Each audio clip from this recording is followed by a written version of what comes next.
Herkese merhaba arkadaşlar, YouTube kanalıma hoş geldiniz. Bugün sizlerle birlikte Tingo Maria'yı gezeceğiz arkadaşlar. Burası Tingo Maria'nın merkezi arkadaşlar. Şimdi şurada bir market gibi tarzı bir yer var arkadaşlar. Orayı gezeceğiz.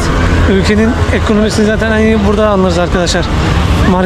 Pazarın hem pazar hem de market gibi bir yer arkadaşlar. Ve buranın nabzını yoklayalım arkadaşlar. Hatta burada şöyle de göstereyim arkadaşlar. Restoranlar da var arkadaşlar burada. Yemek yiyip kahvaltı yapıyorlar arkadaşlar. Öğlen yemeği falan yiyorlar. Böyle değişik otantik bir yer arkadaşlar.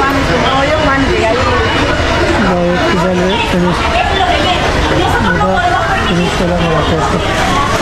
Hatta burada yağlar falan da var.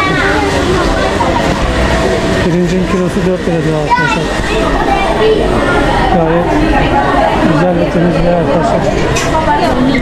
Şöyle daha arkaya gidersek daha görüyoruz. Gayet fiyatlar ortalama. Lima'ya göre biraz daha ucuz arkadaşlar. Lima biraz daha pahalı diyebiliyorum. Ama burası biraz daha uygun. Sabah erken olduğu için biraz insanlar dükkanları yeni açıyor arkadaşlar. Burası 3 katlı bir yer arkadaşlar. Gayet büyük ve geniş bir yer arkadaşlar. Hatta burada da değişik ejder mühendisi falan. Hatta burada da kasap gibi bir yer var arkadaşlar. Burada da tavuk satıyor arkadaşlar. Hatta burada da balık gibi bir şey satıyorlar arkadaşlar. Burada kasap var. Burada da balık çeşitleri var arkadaşlar. Şimdi şöyle göstereyim arkadaşlar. Burada da güzel değişik balık var arkadaşlar. Güzel. Gerçi pek sağlıklı değil ama açıkta satıyor arkadaşlar. Sinekler falan. Hatta şurada da böyle değişik birinci kilosu 3 lira diyor arkadaşlar. Kadınlar burada kesiyor. Kadın kasaplar var. Böyle açık etsin. Satıyorlar arkadaşlar. Değişik ve güzel arkadaşlar. Ama sağlıklı değil tabi. Hatta şuradan şöyle gidelim arkadaşlar. Şurada da çıkış var. Hani sivrisinekler, köpeklerin dolaştığı için pek sağlıklı olmayabilir arkadaşlar. Ama yine de güzel arkadaşlar. Pirinç satıyorlar, yumurta satıyorlar. Burası tropik iklime sahip olduğu için biraz değişik meyve sebzeleri bulunabilir arkadaşlar. İnsanlar zaten gayet güzel. Temiz ve nezih bir yer arkadaşlar. Gayet. Burada hatta şöyle göstereyim arkadaşlar. Gayet güzel ve otantik bir pazar arkadaşlar. Aşağı tarafta da burada farklı bir yer var arkadaşlar. Şu ilerisi de Plazada Armaç diye geçer arkadaşlar. Buranın meydanı gibi bir yer arkadaşlar. Şimdi oraya doğru gidelim. Arkadaşlar burası merkezde telefon iyi çekiyor ama merkezin dışına çıkınca telefon falan çekmiyor arkadaşlar. Köy gibi yerler var. Hatta daha dün ve önceki günde gittim. Telefon falan çekmiyor ve insanlar da orada yaşayıp telefonsuz, sosyal medyasız yaşayabiliyorlar. İlginç geldi yani. Yani şu an sene 2023'teyiz ve insanlar yine telefonsuz ve sosyal medyasız yaşıyorlar arkadaşlar. Tavuk falan bakıyorlar. Öğrenciler, çocuklar okula falan gidiyor. Top falan oynuyorlardı. İlginç ve bir o kadar da güzeldi arkadaşlar. İlkel hayat yaşıyorlar resmen. Türkiye'de telefonsuz, sosyal medyasız insanlar oturmuyor, TikToksuz. Gayet güzeldi arkadaşlar. Arkadaşlar burası Tingo Maria Rupa bölgesinin başkenti diye geçiyor arkadaşlar. Hatta Huánuco bölgesinde Leoncio Prado bölgesinin ikinci başkenti diye geçiyor arkadaşlar. Huánuco bölgesi biraz yakın burada arkadaşlar. Ve Huánuco bölgesinin ikinci en büyük şehri arkadaşlar burası. Nüfusu 72 bin nüfuslu bir şehir arkadaşlar. Ve burada mototaksiler çok fazla var arkadaşlar. Zaten birçok yere de mototaksilerle gidiyorsunuz arkadaşlar. Ama dikkat etmenizde fayda var arkadaşlar. Turist olduğunuzu anlayınca hemen fazla fiyat veriyorlar. Bunu dün de yaşadım yani arkadaşlar. İnsanlar yani birçok yere fiyat sormamız lazım arkadaşlar. Birçok yere fiyat sorup böyle anlaşmanız gerekiyor. Yoksa turist olduğunuzu anlayınca hemen kazıklamaya çalışıyor insanlar. Restoranlar falan var arkadaşlar. Yani güzel bir yer. Kaldığım otelde, hostel daha doğrusu arkadaşlar, Airbnb'den bulmuştum. Daha geceliği 50 sonra iste arkadaşlar. Uygundu. Booking'den bakınca biraz pahalı gösteriyor arkadaşlar. Gayet güzel. Hatta size şöyle de göstereyim arkadaşlar. Şu ileride de ormanlar falan var arkadaşlar. Burası o kadar tehlikeli bir yer değil arkadaşlar. Geceleri insanlar parklara çıkıp gezebiliyorlar arkadaşlar. Küçük bir şehir zaten arkadaşlar.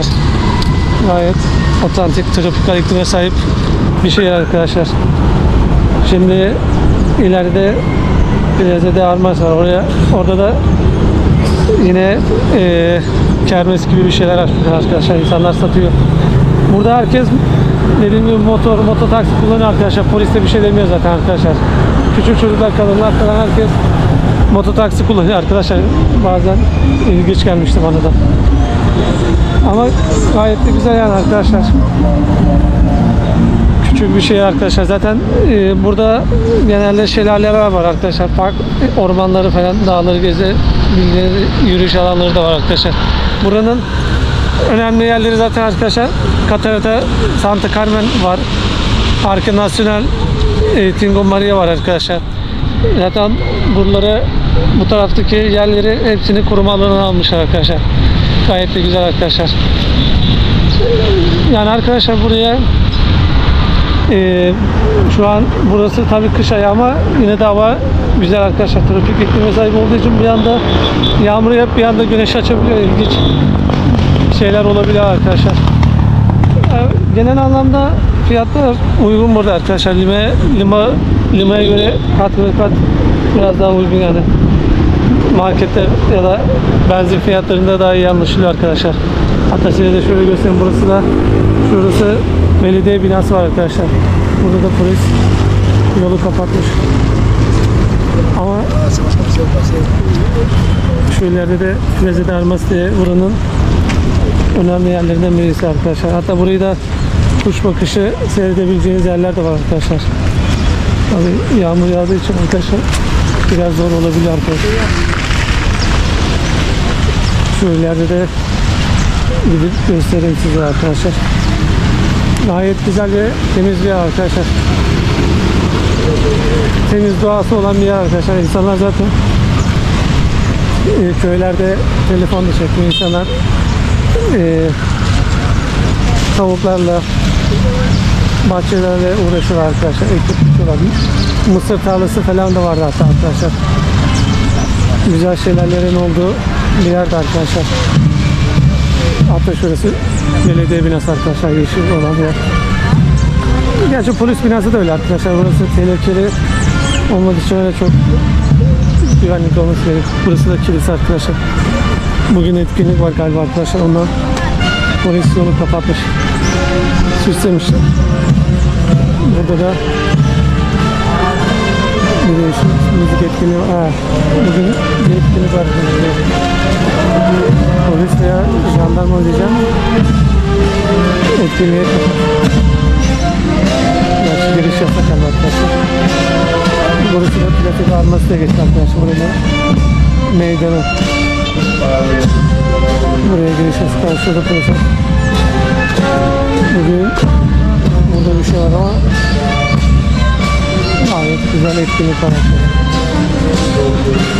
Kadın jandarma göremiyor ama hatta size gösterebilirsem şöyle göstereceğim arkadaşlar.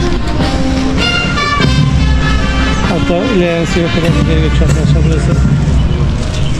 Güzel bir bölge arkadaşlar. Gerçi kameraya bir şey derler bilmiyorum ama size de şöyle göstereyim arkadaşlar. Burada itfaiye gibi bina var arkadaşlar. Bugün kız çocukları da böyle giymiş güzel arkadaşlar. Hatta şurası da ormana doğru gidiyor arkadaşlar. Burası gayet güzel bir yer arkadaşlar. Etkinlik arkadaşlar. Güzeller var. Bütün güzellikler burada. Kendisi kapatmışlar arkadaşlar. Dün akşam birlikte son gün arkadaşlar. Evet arkadaşlar burası da böyle de şimdi buranın kuş bakışı gördüğü yere gidelim de oradan da çekim yaparız arkadaşlar. Güzel bir semt arkadaşlar, meydan. Yine videoya devam ederiz arkadaşlar. Burası da böyle gördüğünüz gibi buraya kuş bakışı görebileceğiniz güzel bir yer arkadaşlar. Böyle küçük bir şehir arkadaşlar, artık kasaba mı şehir mi ne dersiniz deyin arkadaşlar. Size şöyle göstereyim arkadaşlar. Şöyle güzel dağların arasında yapılmış bir kasaba gibi bir yer arkadaşlar. Hatta şuradan daha iyi görünüyoruz arkadaşlar. Burada restoranlar da var arkadaşlar. Şurada daha güzel böyle tepeye yapılmış. Buraya bakacağımız ikinci yer arkadaşlar, böyle bir yer daha var. Hatta şurada daha güzel görebileceğiniz bir yer var. Burası da ikinci bir yer arkadaşlar. Böyle muazzam bir yer arkadaşlar. Dağların arasında yapılmış güzel yer arkadaşlar. Evet arkadaşlar, şimdi de Tingo Maria'da bulunan, yani Las Palmas Tingo Maria'dan biraz uzak Las Palmas şehri diye geçiyor arkadaşlar. Honolulu diye Catarata Honolulu diye bir yere geldik arkadaşlar. Böyle göstereyim, şelalelerin olduğu böyle de girişi var arkadaşlar.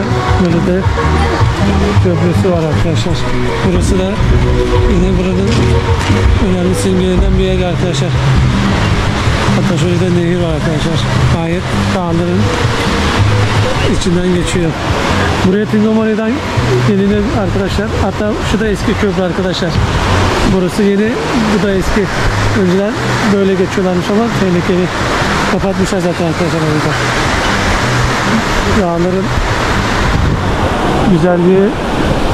güzel arkadaşlar. Böyle nehir akıyor. Bu nehir zaten Tingo Maria'ya kadar gidiyor arkadaşlar. Hatta daha önceki videoda çekmiştim Tingo Maria, yani Parque Nacional Tingo Maria. Oraya doğru gidiyor. Bu da yani Parque Nacional Tingo Maria'nın bir diğer girişi arkadaşlar. O kadar büyük ki farklı günlerde çekiyoruz arkadaşlar. Böyle güzel yer arkadaşlar. Muhteşem bir yer.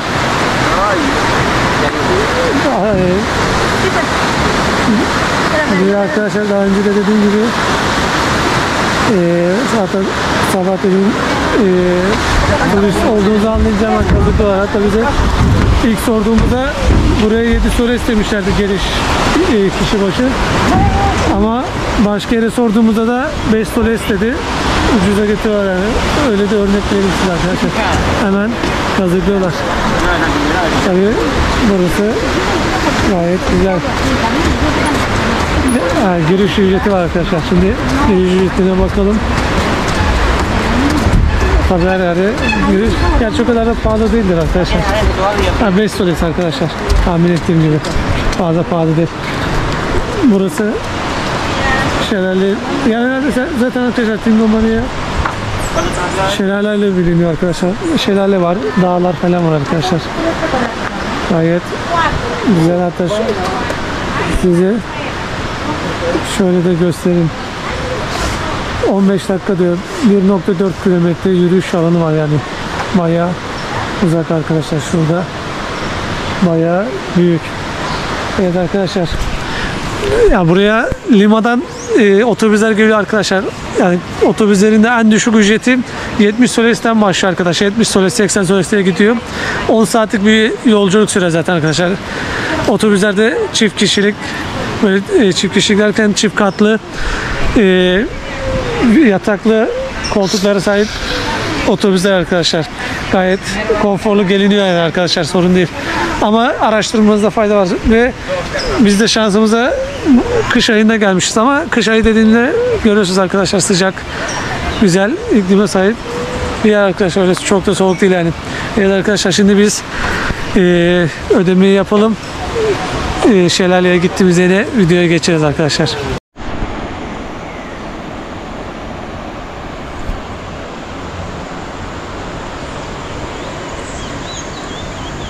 Evet arkadaşlar, şimdi ödemeyi yaptık.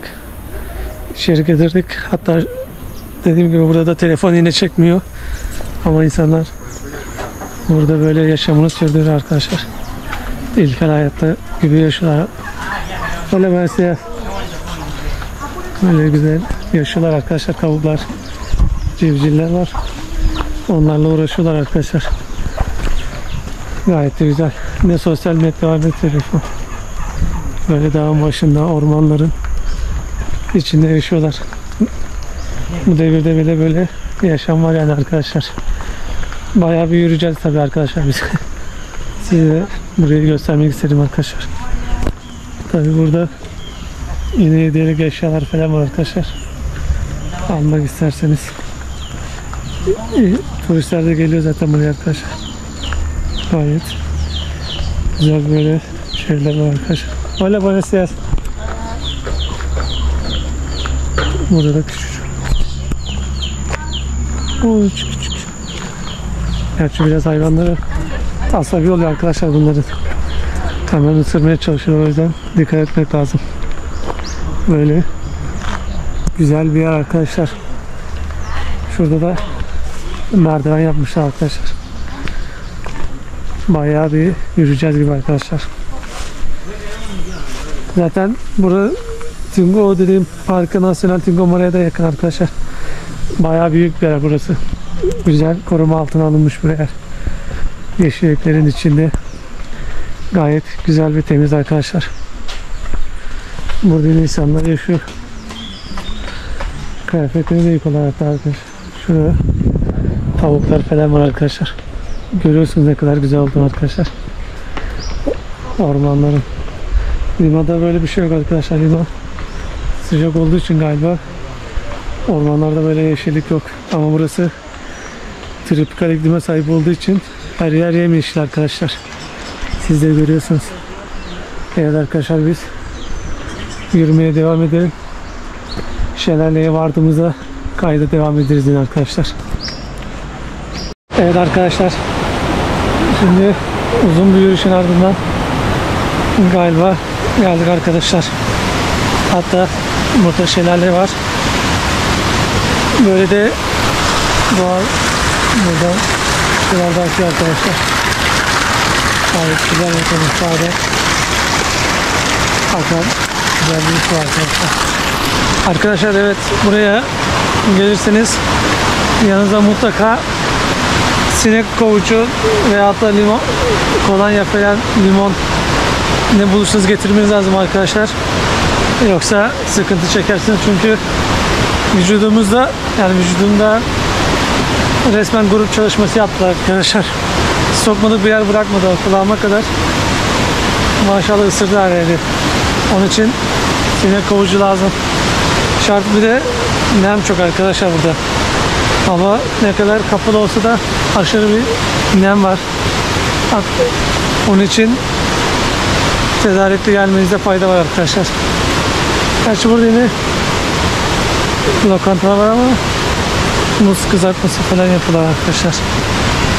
Ama genelde domuz eti falan var arkadaşlar.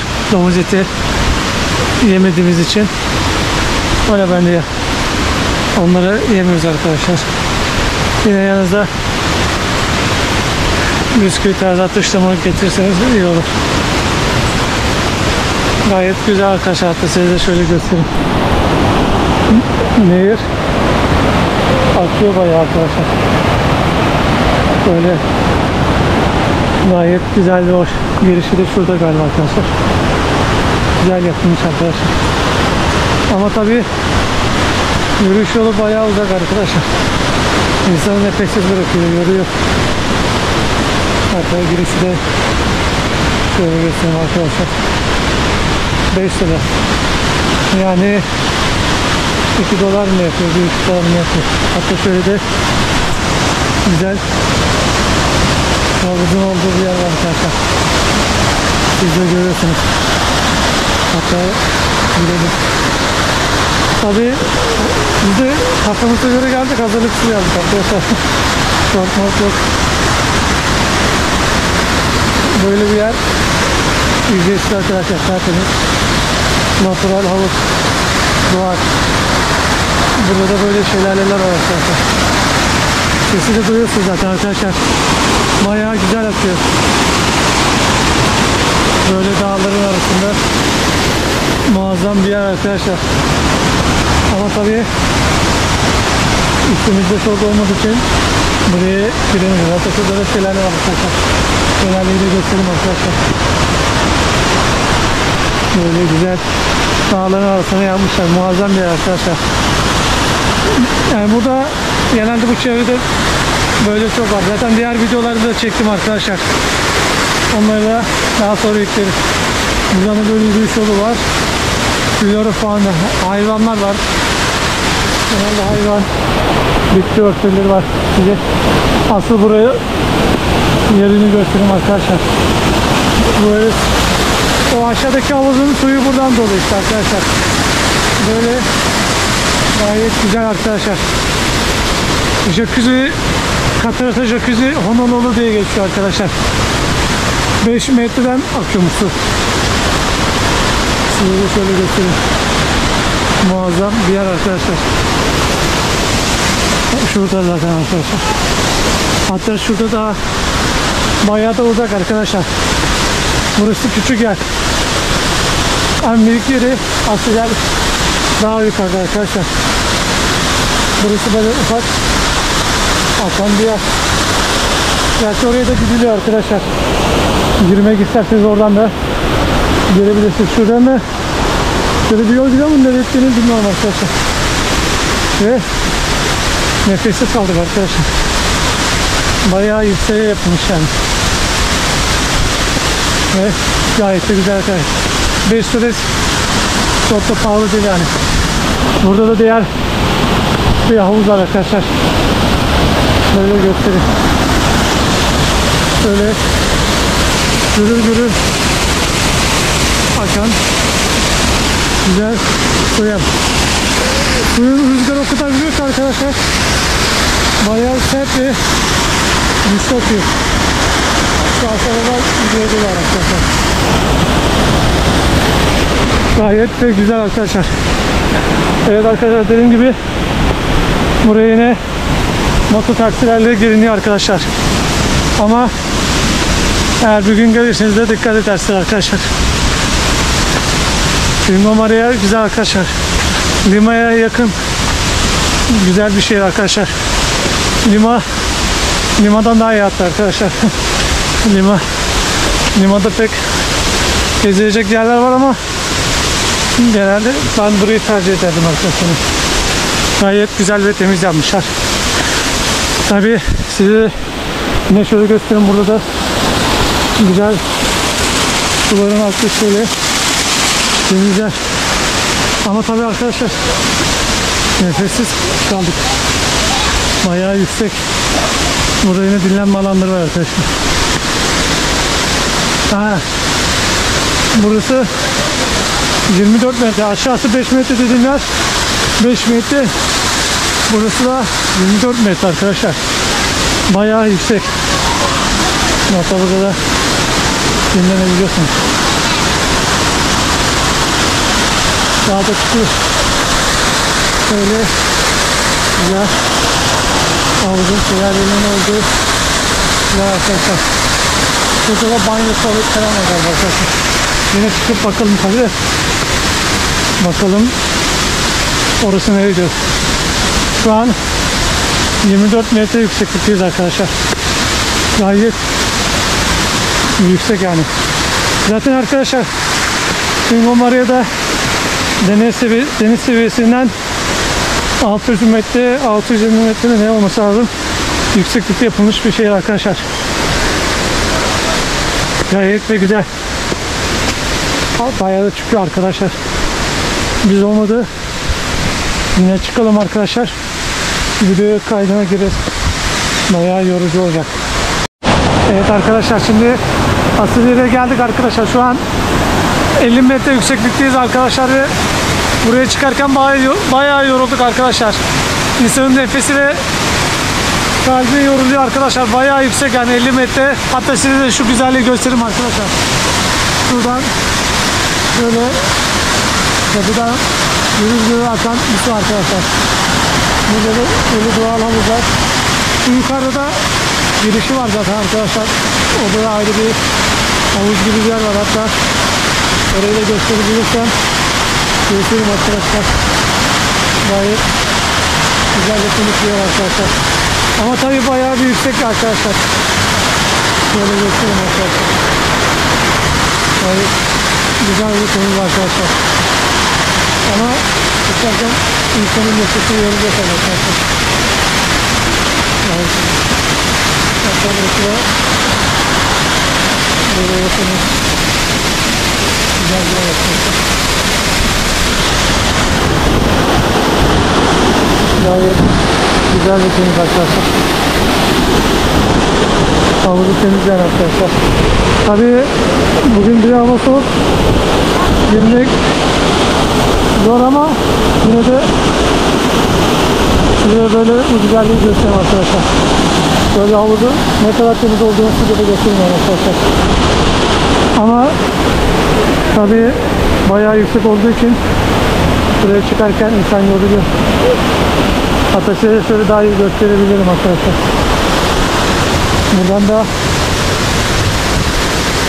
böyle biraz daha çıkılıyor galiba arkadaşlar ama tehlikeli olabilir. Gayet güzel ve temiz arkadaşlar. Burası dediğim gibi arkadaşlar deniz seviyesinden, yani deniz seviyesi derken yani aşağıdan ana yerden burası 50 metre yükseklikte bir yerde arkadaşlar. Çıkarken insanı bayağı yoruyor. Ama gayet güzel arkadaşlar yani. Buraya gelmeye değer yani arkadaşlar. Umarım bir gün siz de buraya gelir ve bu güzelliği keşfedersiniz, görürsünüz arkadaşlar. Ve şimdi biz devam edelim arkadaşlar. Yine diğer yerlere gidince kayda devam edeceğiz arkadaşlar. Evet arkadaşlar, bugünlük de bu kadardı. Güzel, uzun ve yorucu bir yolculuktan sonra bu geziyi de bitirdik. Umarım videoyu beğenmişsinizdir. Beğendiyseniz beğenmeyi ve kanalıma abone olmayı unutmayın arkadaşlar. Bir sonraki videoda görüşürüz. Kendinize iyi bakın. Sağlıcakla kalın arkadaşlar.